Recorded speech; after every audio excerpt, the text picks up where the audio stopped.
اقرأ باسم ربك الذي خلق خلق الإنسان من علق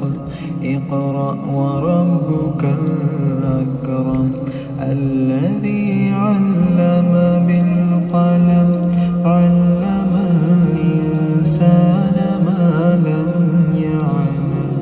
كلا إن الإنسان ليطغى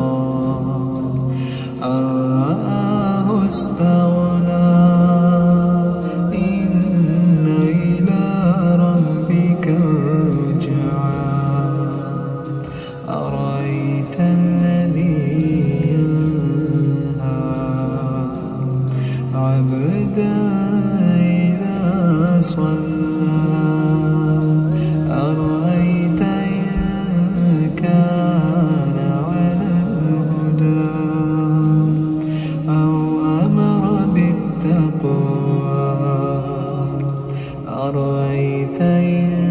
كذب وتولى ألم يعلم بأن الله يرى كلا لئن لم ينته لنسفعا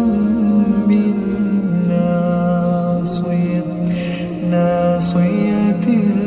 كاذبة خاطئة فليدع